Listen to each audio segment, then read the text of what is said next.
دلته د بلخ او سمنګانو ولایتونو د غرونو په زړه کې د دغو دواړو ولایتونو لوړپوړي چارواکي د یادو ولایتونو د سرحدونو او سرحدي کرښو د معلومولو او ټاکلو په موخه سره راټول شوي دي چې د کورنیو چارو وزارت لخوا د بلخ د چارکند او سمنګانو ولایت د فیروز نخچیر ولسوالیو ترمنځ تعیین شوې کرښې عملا معلومې کړي.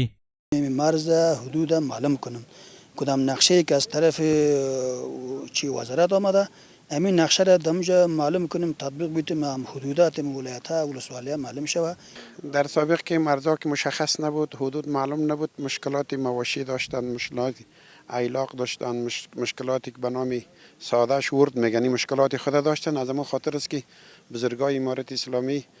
دستور و فرمان دادن که باید مرزا مشخص شود. دغه راز د بلخ ولایت مقام مرستیال وایي چې دغه ولایت د سرحدونو له ټاکلو څخه موخه د بلخ ولایت د خاورې مشخصول دي او دا د افرادو له شخصي ملکیت سره هیڅ تړاو نه لري.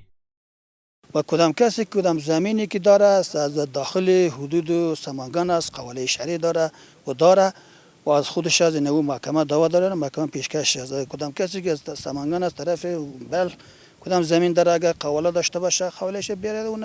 محکمه است زمین از خودش. په ورته وخت کې د یادو ولسوالیو مسؤلین وایي چې د دغو دوو ولایتونو ترمنځ د پولو ټاکل د دغو سیمو د اوسیدونکو د شخړو د پای ته رسولو لپاره مهم ګام دی. ولسوالی فیروز نخچیر و ولسوالی چارکند رابطه و مالچر دیگه مشکلات خود داشتن رابطه با زمین زراعتکاری به می ارتباط ما آمدیم همین ساحه و منطقه را مشخص می‌کنیم. از این بعد انشالله امید است که همه جنجال ها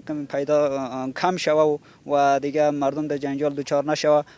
د یادولو وړ ده چې پخوا د دغو ولایتونو د سرحدي نقطو انحلال او ناڅرنګوالي د دغو سیمو د اوسیدونکو پر وړاندې له سترو ننګونو څخه وو چې اوس د دواړو ولایتونو د سرحدونو په ټاکلو سره به د دوی ستونزې هوارې شي.